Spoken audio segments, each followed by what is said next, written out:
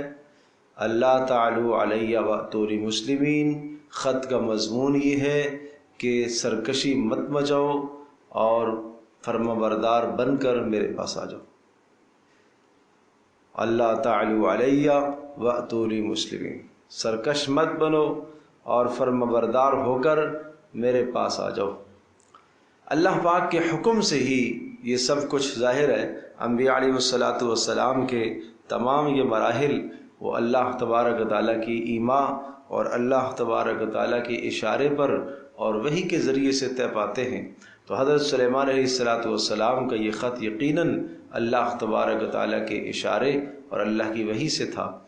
قالت یا ایھا الملأ، اب جب خط پڑھا گیا تو اس کے بعد ملکہ سبا بلقیس نے اپنے وزراء سے مشاورت طلب کی، اور یہی سلیقہ مندی ہے ہر بادشاہ کی کہ وہ اپنے بڑے اہم معاملات میں اپنی رعایا سے اور اپنے وزراء سے خاص طور پر مشاورت طلب کیا کرتے ہیں۔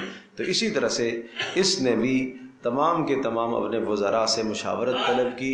قالت، کہنے لگی، یا ایھا الملأ، اے میرے درباریوں، اے میرے دربار والوں، اراکین سلطنت، اے میرے وزراء، افتونی، مجھے فتویٰ دو، فتویٰ دو، مشورہ دو، فی امری، میرے اس معاملے میں کہ جو خط میرے پاس آیا ہے اس معاملے میں فتویٰ دو۔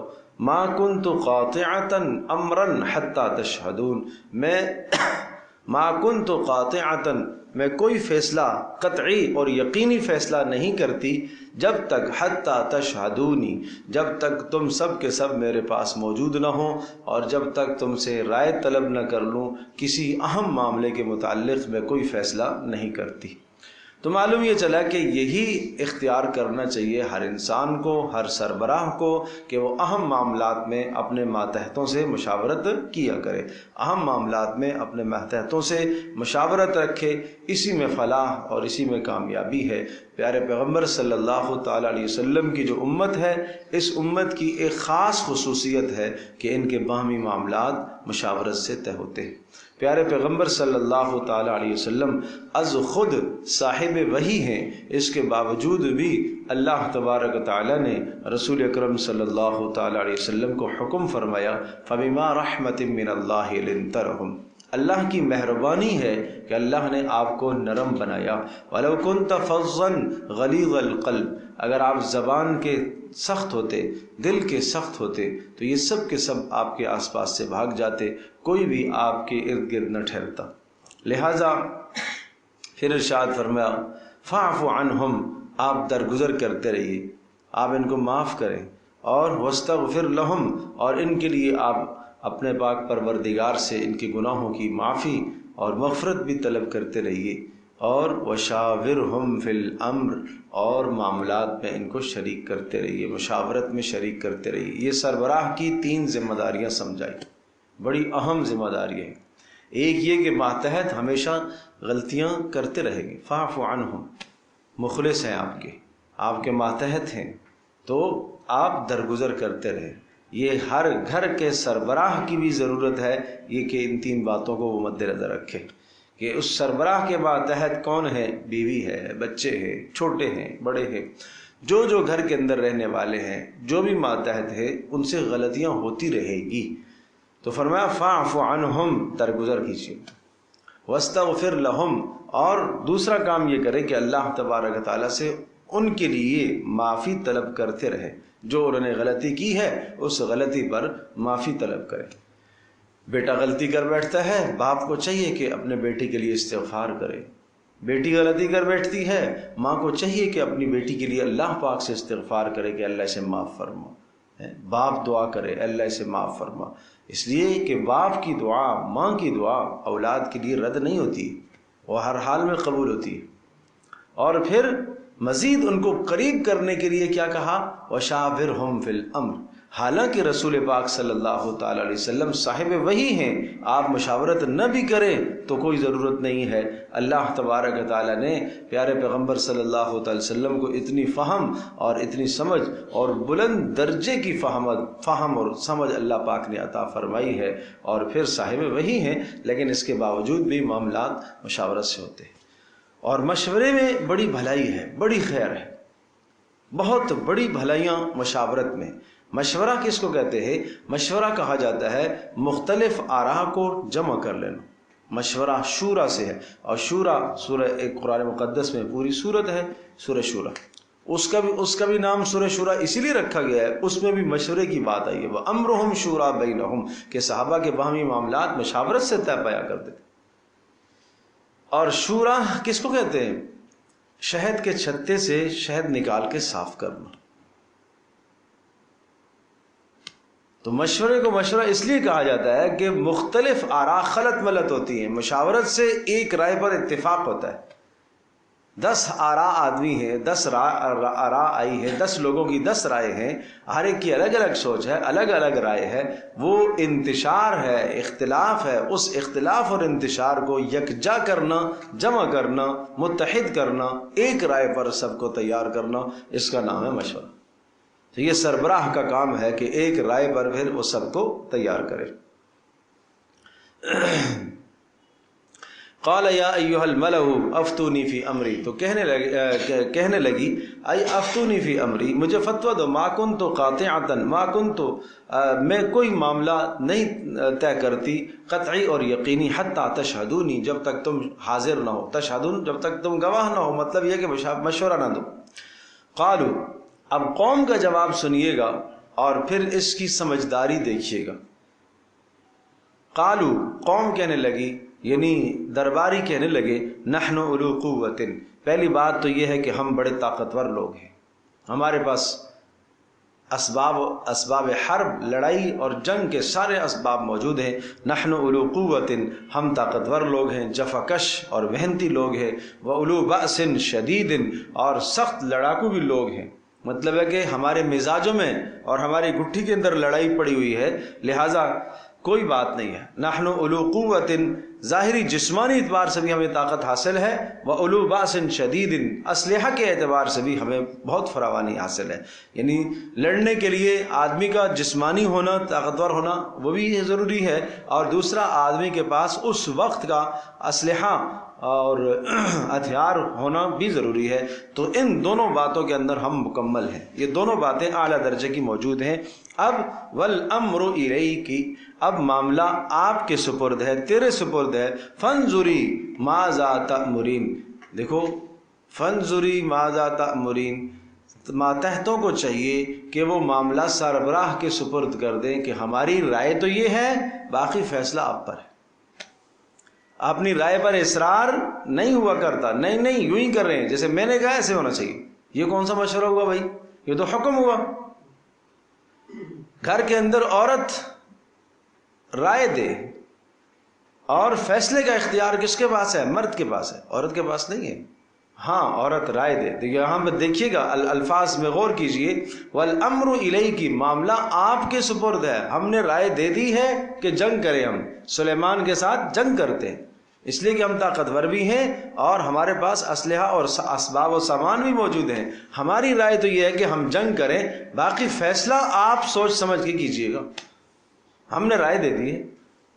پتہ یہ چلا کہ اپنی رائے میں مصر نہیں ہونا چاہیے، اصرار نہیں کرنا چاہیے۔ والامر الیک، اور اگلا جملہ سنیے، فانظری ماذا تأمرین، خوب جانچ کر، خوب سمجھداری کے ساتھ، فانظری کا معنی تو دیکھ لے، ماذا تأمرین، تو ہمیں کیا حکم دیتی ہے، اور جو تو حکم دے گی ہم اس پر مر مٹنے کے لیے تیار ہیں، لیکن دیکھیے گا کہ جنگ مناسب ہے یا جنگ مناسب نہیں ہے، یہ آپ جانتی ہیں۔ بات سمجھے نہیں سمجھے؟ تو یہ ہے مشاورت، اس چیز کا نام ہے۔ ایک جملہ جو ہے نا ہمارے لیے بڑا سبق ہے۔ قالت، ملکہ نے کہا، ان الملوک اذا دخلوا قریۃ افسدوها وجعلوا اعزۃ اہلها اذلہ، اس نے اس رائے کو، اس بات کو مناسب سمجھا کہ جنگ نہ کی جائے، گویا کہ سارے کے سارے اراکین سلطنت اور سب وزراء کی مشاورت کیا آئی کہ جنگ ہونی چاہیے، لیکن فیصلہ ہم آپ پر چھوڑتے ہیں، آپ کی مرضی۔ بات سمجھے بھائی؟ تو پتہ یہ چلا کہ مشورے میں دباؤ تو نہیں ڈالا انہوں نے، کہا ہم آپ کو رائے دیتے ہیں، باقی مرضی آپ کی۔ تو یہ بھی ضروری نہیں ہے کہ جمہوریت جس طرف ہو اس کو لے لیا جائے۔ سب کہہ رہے ہیں کہ لڑائی ہو، چلو جی لڑائی کر لیتے، نہیں، سب ایک طرف ہیں۔ اگر حق دوسری طرف ہے تو آدمی حق بات کو دیکھے۔ بات سمجھے بھائی؟ حق بات کو دیکھے، درست بات کو دیکھے نا۔ تو اسی طرح سے کہنے لگی ٹھیک ہے، ان الملوک، آپ نے رائے تو دے دی، لیکن بادشاہ لوگ، ان الملوک اذا دخلوا قریۃ، ظاہر ہے وہ بادشاہ ہے، سلیمان کے پاس سلطنت ہے۔ بادشاہ اذا دخلوا قریۃ، جب کسی بستی میں گھس جاتے ہیں، داخل ہوتے ہیں، افسدوها، تہ و بالا کر دیتے ہیں، اس کو زیر و زبر کر دیتے ہیں، نیچے کا اوپر، اوپر کا نیچے کر دیتے، تباہی مچا دیتے ہیں، فساد مچتا ہے۔ پھر ظاہر ہے جنگ ہوتی ہے تو کیا ہوتا ہے؟ فساد مچتا ہے پھر۔ اچھا، اس جنگ کے نتیجے میں لازمی یہ ہوتا ہے وَجَعَلُوا أَعِزَّةَ أَهْلِهَا أَذِلَّةً، اس بستی کے عزت مندوں کو ذلیل ہونا پڑتا ہے پھر، اس لیے کہ جنگ جب شکست کی صورت میں ہوتی ہے تو پھر کیا ہوتا ہے؟ وہاں کے عزت مند قیدی ہوں گے، اور قید ہونا ذلت ہے۔ وَجَعَلُوا أَعِزَّةَ أَهْلِهَا أَذِلَّةً، اور یہ بادشاہ لوگ کر دیتے ہیں وہاں کے عزت والوں کو ذلیل۔ وَكَذَلِكَ يَفْعَلُونَ، اور ایسا ہی ہوا کرتا ہے۔ اب یہاں ایک جملہ ذہن نشین فرمائیے، وَكَذَلِكَ يَفْعَلُونَ کا معنی ایسا ہی کرتے ہیں، یہ لوگ ایسا ہی کرتے ہیں۔ یہ بیچ میں اس کو کہا جاتا ہے ادخال الہی، یعنی اللہ تبارک و تعالی نے ارشاد فرمایا وَكَذَلِكَ يَفْعَلُونَ، ہاں ایسا ہی کرتے ہیں، ایسا ہی ہوتا ہے۔ تو پتہ یہ چلا کہ اس کی بات جو درست ہے، اس کے درست بات کی تصدیق بھی فرما دی کہ ہاں ایسا ہی ہوتا ہے۔ جب جنگ ہوتی ہے تو جنگ کے نتیجے میں پھر کیا ہوتا ہے؟ لازمی تہ و بالا اور ملک کا نظام تباہ ہوتا ہے، اور جو ہے وہ ترقیاں جو ہے وہ انسان کی رک جاتی ہیں۔ وَإِنِّي مُرْسِلَةٌ إِلَيْهِمْ بِهَدِيَّةٍ فَنَاظِرَةٌ بِمَ يَرْجِعُ الْمُرْسَلِينَ، تو تمام وزراء کی رائے آئی کہ جنگ کرنے کے لیے ہم تیار ہیں، اور ساتھ ساتھ یہ بھی کہا کہ سوچ سمجھ کر فیصلہ کرنا، کل کوئی معاملہ ہو جائے تو ہم ذمہ دار نہیں ہیں، سوچ سمجھ کے فیصلہ کرنا۔ تو اب معاملہ بین ہو گیا، بیچ میں آ گیا کہ کیا کیا جائے، جنگ کی جائے یا نہ کی جائے۔ ایک طرف سب کی طاقت ہے، سب کی قوت ہے، دیکھتے ہیں کہ ہاں جنگ کرنی چاہیے، اور دوسری طرف ہم دیکھتے ہیں کہ جب جنگ ہوتی ہے تو اگر جنگ شکست کی صورت میں ہو گئی تو بہت بڑا نقصان ہے۔ اور سلیمان علیہ السلام کے خط سے کچھ اندازہ ہو چکا تھا سلیمان علیہ السلام کے لاؤ لشکر کتنے ہیں اور ان کی سلطنت کیسی ہے، کچھ اندازہ اس سے بھی ہو چکا تھا۔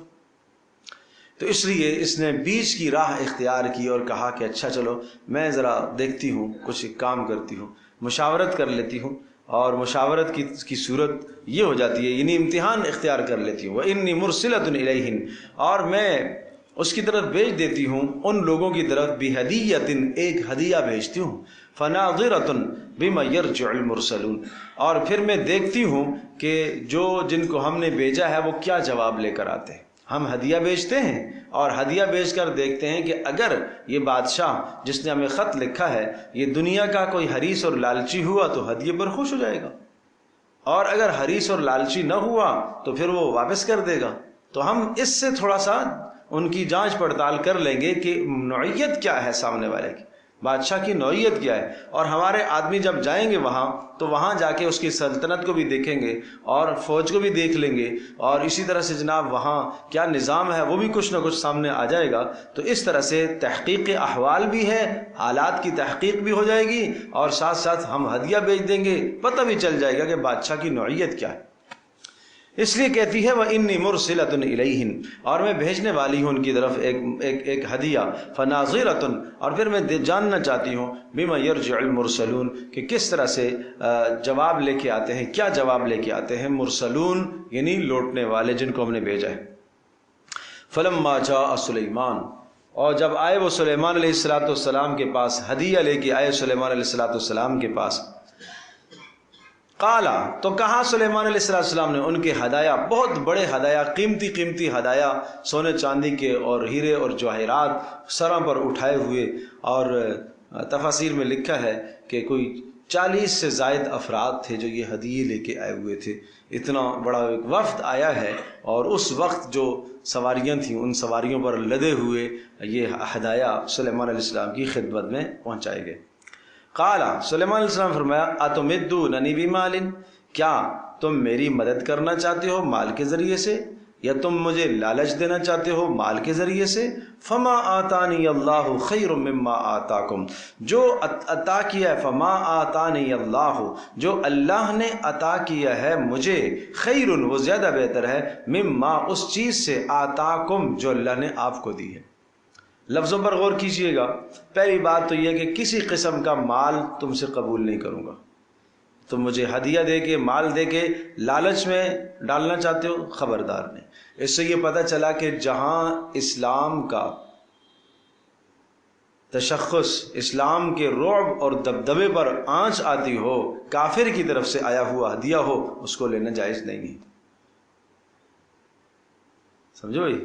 اس لیے کہ دینے والے کے ذہن میں کیا ہے؟ آپ کو خریدنا ہے، طمع ہے، دنیاوی غرض کے لیے ہوتا ہے. ہدیہ خالص ہدیہ اس کو کہتے ہیں بغیر کسی غرض کے جو دیا جائے. ہدیہ بغیر کسی غرض کے دیا جائے. سمجھے بھائی؟ یہاں تک کہ حضرت مولانا اشرف علی تھانوی صاحب نور اللہ مرقدہ ارشاد فرماتے ہیں کہ ہدیہ دیتے وقت ثواب کی نیت بھی نہیں کرے. ہدیہ دیتے وقت ثواب کی نیت کرتے ہوئے اگر آپ دیں گے وہ تو صدقہ کہلاتا ہے، وہ تو صدقہ ہے.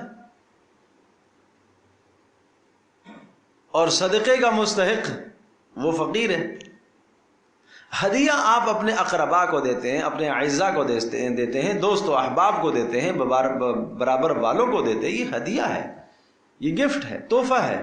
یہ صرف اور صرف بطیب قلب، اگلے کے دل کو خوش کرنے کی نیت سے دیا جاتا ہے، صرف محبت بڑھانے کی نیت سے دیا جاتا ہے. جیسے حدیث میں آتا ہے کہ ہدیہ دو، اس سے محبتیں بڑھتی ہیں.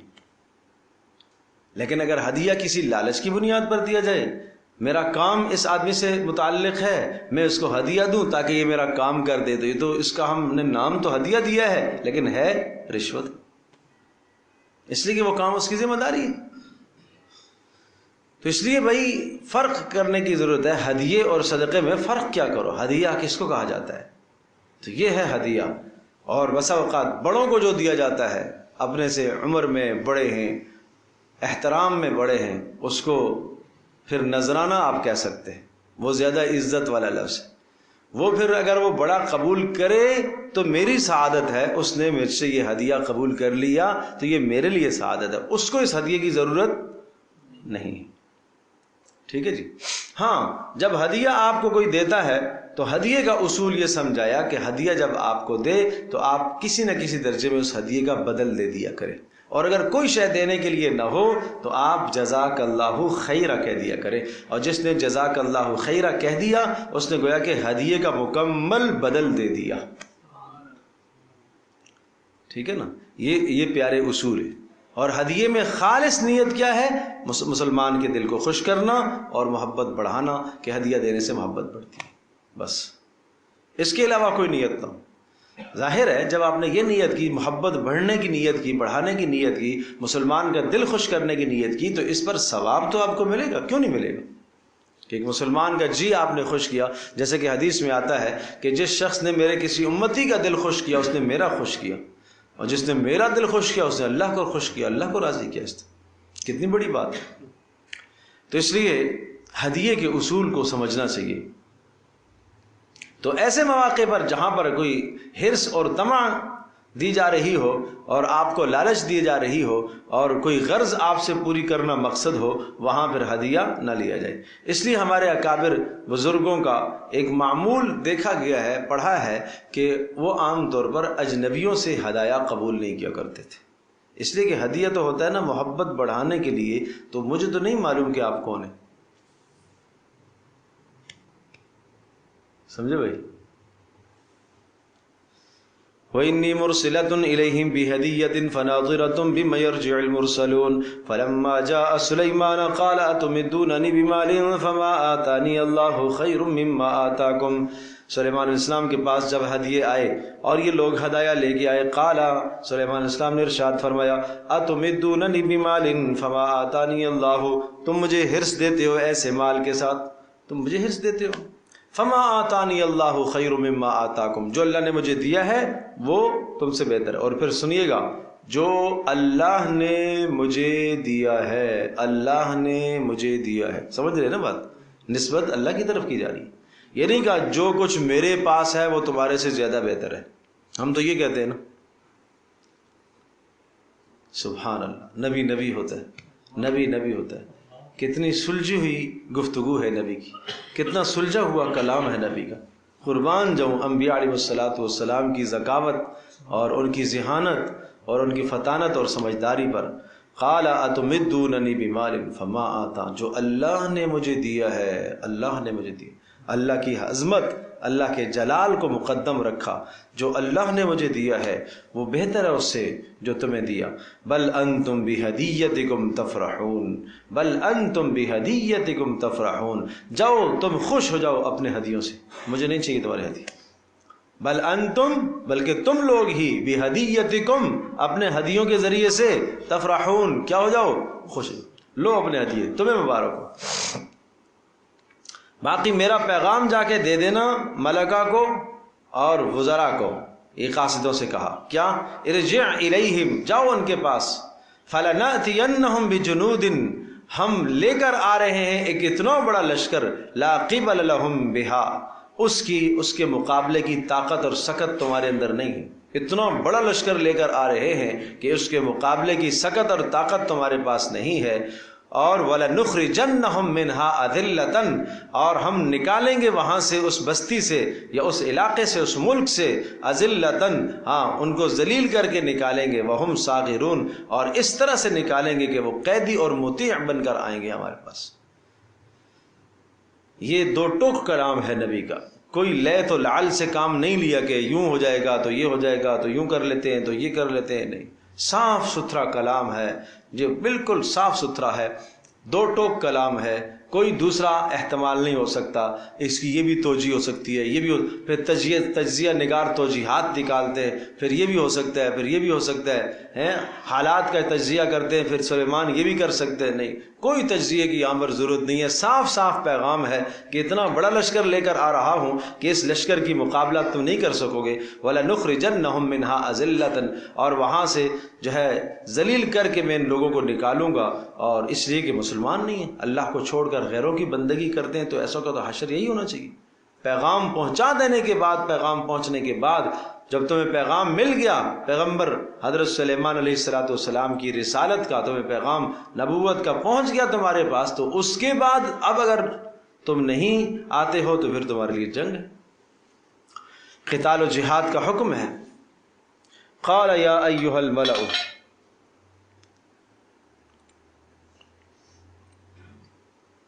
سلیمان علیہ السلام نے اپنے وزراء سے مشاورت فرمائی. قالا، کہا، یا ایھا الملأ، اے میرے درباریوں، ایکم یاتینی بعرشها، اس کا تخت کون لے کر آئے گا؟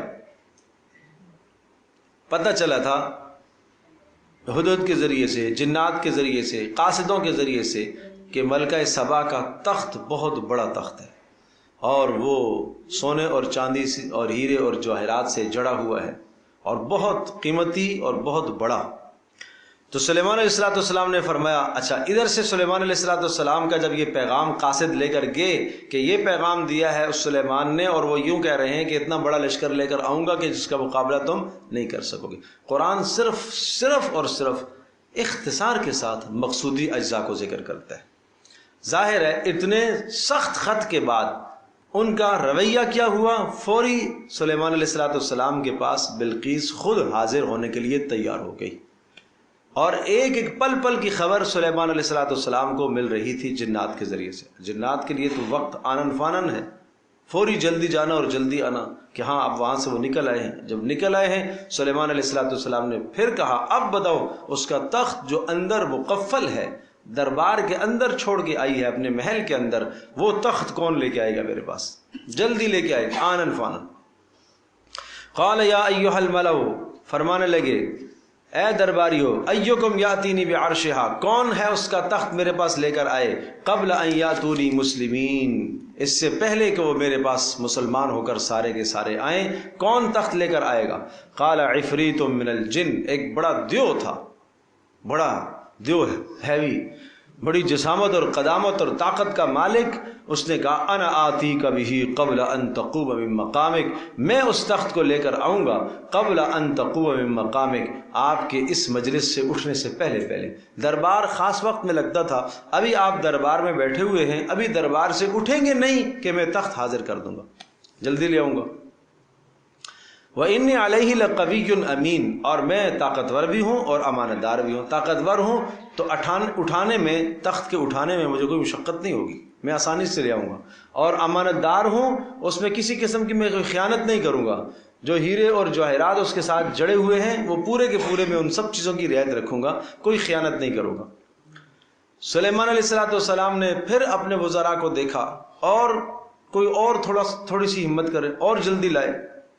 قال الذي عنده علم من الكتاب، کہا اس شخص نے، کہا اس نے الذي عنده علم من الكتاب، جس کے پاس کتاب کا علم تھا، جس کے پاس ایک علم تھا کتاب کا، اس نے کہا انا آتیک بہ، میں لے کر آؤں گا اس کو قبل ان یرتد الیک طرفک، آپ کی پل جھپکنے سے پہلے، آنکھ جھپکنے سے پہلے پہلے میں لے آؤں گا۔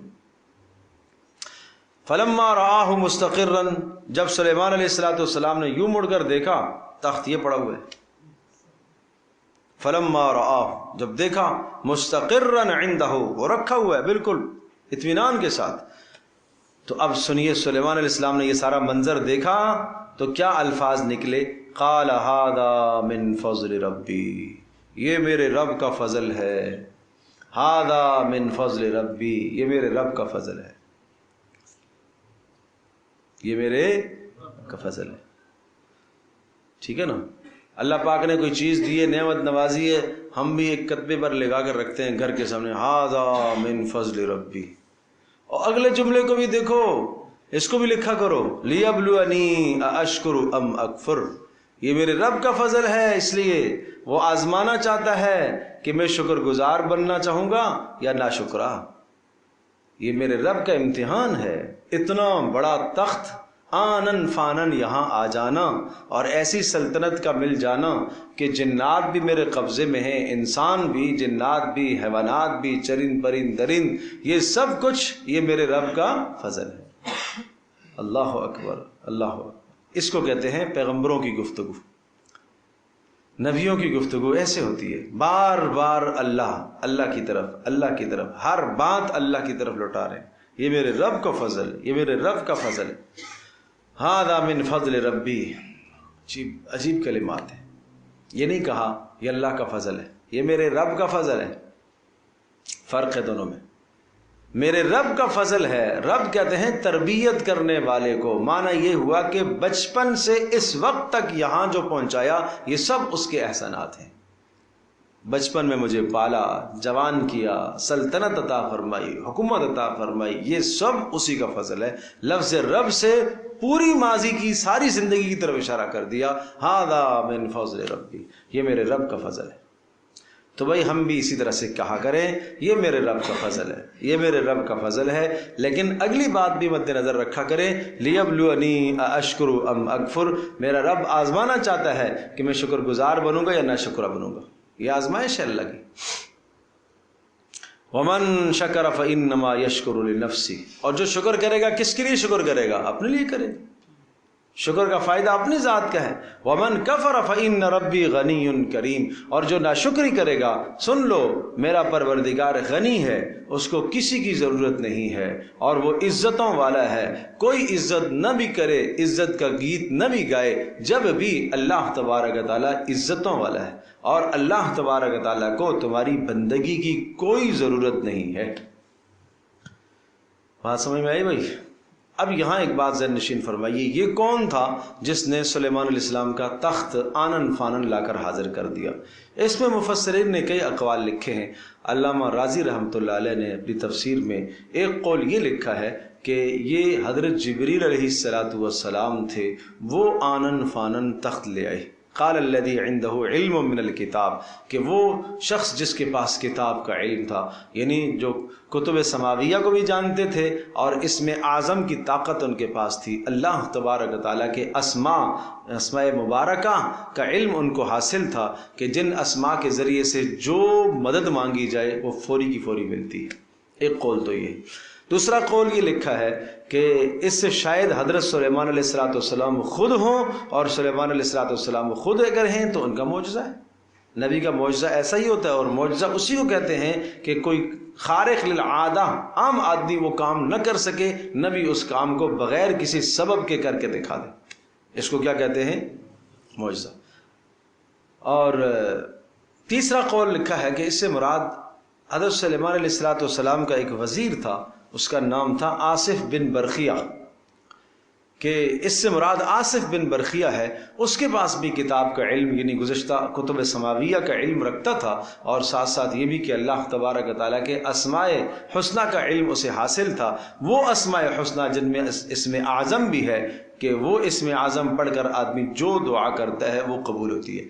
اگر آصف بن برخیہ لے کر آئے تو پھر یہ ان کی کرامت ہے۔ سلیمان علیہ السلام کی صحبت اور برکت سے یہ اللہ پاک نے ان کو کرامت عطا فرمائی تھی، اور اگر سلیمان علیہ السلام خود لے کر آئے تو پھر یہ معجزہ ہے۔ بہرحال واللہ اعلم بالصواب، قرآن صرف یہ کہتا ہے کہ کہاں اس نے جس کے پاس کتاب کا علم تھا کہ میں اس تخت کو لے کر آؤں گا پل جھپکنے سے پہلے پہلے۔ بات سمجھے بھائی؟ قال نکروا لها عرشها، اب یہ بات تو سلیمان علیہ السلام کو خبر مل رہی تھی کہ بلقیس وہ ملکہ سبا یمن سے نکل چکی ہے اور یہاں پر شام میں آ رہی ہے حضرت سلیمان علیہ السلام کے پاس۔ سلیمان علیہ السلام نے اپنے یہاں وزراء سے یہ کہا نکروا لها عرشها، یہ امتحان مقصود تھا اس کا بلقیس کا، اس کی ذہانت جاننا مقصود تھی کہ کس پائے کی عورت ہے اور کس پائے کی ملکہ ہے، معنی یہ کہ ذہنی صلاحیت اس میں کتنی ہے۔ قال نکرو، بات سمجھنے کی استطاعت اس میں کتنی ہے، یہ سب باتیں آپ کہہ سکتے ہیں کہ امتحان تھا کہ دیکھتے ہیں کہ وہ بات سمجھ سکے گی یا نہیں بات، یعنی اس کے ساتھ دین کی بات سمجھانا مطلب ہے کہ وہ سمجھنے کی صلاحیت بھی رکھتی ہے یا نہیں، سمجھے بھائی؟ قال نکروا لها عرشها، تو کہا کہ اس کے تخت کو تھوڑا سا بدل دو، نکرو بدل دو، اس کو تغیر کر دو تھوڑا سا اس میں، دیکھتے ہیں ننظر ہم دیکھیں گے اتہتدی ام تکون من الذین لا یہتدون، کہ کیا ام تکون من الذین لا یہتدون، کہ کیا دیکھتے ہیں کہ وہ پہچان لیتی ہے، اتہتدی کیا وہ ہدایت پر پہنچتی ہے، کس معاملے میں؟ اپنے تخت کے معاملے میں۔ ام تکون من الذین لا یہتدون، یا وہ ان لوگوں میں سے ہے کہ جو ہدایت نہیں پاتے۔ معنی یہ کہ ہم تھوڑا سا اس کی ذہانت کا امتحان لینا چاہتے ہیں، جانچنا چاہتے ہیں کہ اس کس درجے کی مالکہ ہے اور کیسی اس کی ذہانت ہے، کیا بات کو سمجھنے کی صلاحیت اس کے پاس ہے، ہدایت کو قبول کرنے کی صلاحیت اس کے پاس ہے کہ نہیں۔ یہ تخت تھوڑا سا تغیر کرا دیا گیا، اس میں جو ہیرے اور جواہرات جو جڑے ہوئے تھے وہ دائیں سے بائیں بائیں سے دائیں اس طرح سے تبدیل کر دیے گئے۔ فلما جاءت قیل ہاکذا عرشک، اب یہ امتحان یوں ہوا، فلما جاءت جب وہ پہنچ آئی تو قیلا کہا گیا اس سے، کس نے کہا؟ خادموں نے کہا، ہاکذا عرشک، کیا آپ کا تخت اس طرح کا ہے، آپ کا تخت اس طرح کا ہے۔ قالت کأنہ ہو، اس نے کہا گویا یہ تو وہی ہے، گویا کہ وہ وہی ہے۔ یقینی اور حتمی نہیں کہا، اس لیے کہ وہ جس تصور اور خیال میں اپنے اندر وہاں محل کے اندر اسے بند کر کے آئی تھی، تصور نہیں تھا کہ یہاں سے کوئی نکال سکے گا، تو اس تصور کو سوچتی ہے کہ کتنی حفاظت اور نگہداشت میں چھوڑ کر آئی ہوں، تو تصور بھی نہیں ہو سکتا کہ وہاں سے کوئی لائے گا، لیکن دیکھنے میں تو وہی لگتا ہے، تو اس لیے کہنے لگی قالت کأنہ ہو، گویا کہ وہی ہے، اسی جیسا ہے۔ وَأُوتِينَا الْعِلْمَ مِنْ قَبْلِهَا وَكُنَّا مُسْلِمِينَ، اور پھر کہنے لگی وَأُوتِينَ الْعِلْمَ کہ ہاں ہمیں بتا دیا گیا تھا، ہمیں علم دے دیا گیا تھا، من قبلها اس تخت کے آنے سے پہلے پہلے اتنی بات کا اندازہ ہمیں ہو گیا تھا کہ سلیمان عام آدمی نہیں ہے، بہت بڑی طاقت کا مالک ہے۔ وَكُنَّا مُسْلِمِينَ اور ہم پہلے سے جھک چکے تھے، فرما بردار ہو چکے تھے سلیمان کے، ہمیں پتہ تھا کہ سلیمان یہ کوئی عام آدمی نہیں ہے۔ ہدایہ کا واپس کرنا وہاں سے ہمیں اندازہ ہو گیا، اور اس کی گفت و شنید جو ہمارے تک پہنچائی گئی ہے، اس کا خط پہنچایا گیا، ان تمام باتوں سے ہمیں اندازہ ہوا کہ سلیمان کوئی عام انسان نہیں ہے بلکہ یہ اللہ کا نبی ہے۔ قالت کأنہ ہو وأوتینا العلم من قبلها اور کہنے لگی کہ مجھے اس سے پہلے بتا دیا گیا تھا کہ وکنا مسلمین، اور اس تخت کے آنے سے اور ہم منقاد ہو گئے تھے، اور ہم گویا کہ سلیمان کی اس سلطنت کو مان چکے ہیں۔ وَصَدَّهَا مَا كَانَتْ تَعْبُدُ مِن دُونِ اللَّهِ اب یہاں سنیے، وَصَدَّهَا اور اس کو روکا، یعنی اگر وہ پہلے سے مان چکی تھی اور سلیمان علیہ السلام کی سلطنت کا اعتراف کر چکی تھی تو پہلے کیوں نہیں آئی؟ کہا وَصَدَّهَا مَا كَانَتْ تَعْبُدُ مِن دُونِ اللَّهِ اس کو روکے رکھا ان تمام کی تمام چیزوں نے جن کی وہ بندگی کرتی تھی اللہ کے سوا، یعنی وہ جو باطل نظریے پر قائم تھی، اس باطل نظریے نے اسے سلیمان علیہ السلام کے پاس آنے نہیں دیا پہلے۔ بات سمجھے بھائی؟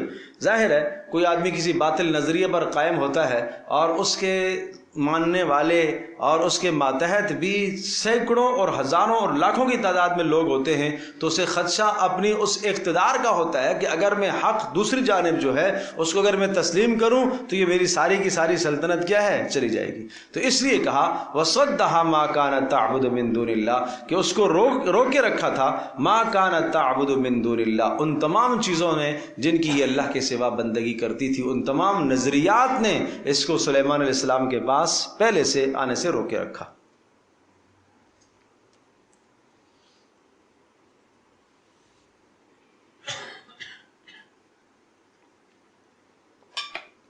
انہا کانت من قوم کافرین ہاں وہ پہلے سے تو تھی کافروں میں، لیکن سلیمان علیہ السلام کی اس دعوت پر، سلیمان علیہ السلام کی جب سلطنت کو اس نے دیکھا تو مسلمان ہو گئی۔ قیل لها ادخل الصرح ایک دوسرا امتحان اس کا آیا، ایک پہلا امتحان تھا، اب دوسرا امتحان، اور یہ امتحان جو تھا حضرت سلیمان علیہ السلام جو دعوت دینا چاہ رہے تھے، جو مقصود سمجھانا چاہ رہے تھے، اس مقصود کو سمجھانے کے لیے یہ ایک طریقہ اختیار کیا گیا۔ سمجھانے کے کئی انداز ہوتے ہیں، سمجھانے کے کئی طریقے ہوتے ہیں، بسا اوقات عمل سے سمجھایا جاتا ہے، بسا اوقات زبان سے سمجھایا جاتا ہے، قول سے سمجھایا جاتا ہے، عمل سے سمجھایا جاتا ہے، کوئی ایسا عمل کر کے اگلے کو باور کرایا جاتا ہے کہ آپ غلطی پر ہو۔ بات سمجھے بھائی؟ اب دیکھیے گا، یہ عمل کر کے دکھایا گیا کہ آپ غلطی پر ہیں۔ کیسے؟ قیل لها ادخل الصرح اسے کہا گیا کہ اپنے اس محل میں آ جاؤ جہاں اس کو ٹھہرنا تھا، اور جہاں ان تمام کے تمام آنے والوں کے لیے استقبال رکھا گیا تھا، اور جس محل میں ان کے ٹھہرانے کا انتظام سلیمان علیہ السلام نے کیا ہے، اس سے پہلے حضرت سلیمان علیہ السلام نے سامنے فرش بچھوایا شیشے کا، اور عین ممکن ہے اس شیشے کے فرش کے نیچے پانی چھوڑا گیا ہو، اور عین ممکن یہ بھی ہے کہ پانی تو نہیں چھوڑا گیا لیکن شیشہ اس قسم کا کہ لگتا ایسا ہے جیسا کہ پانی، لگتا ایسا ہے جیسا کہ پانی ہے۔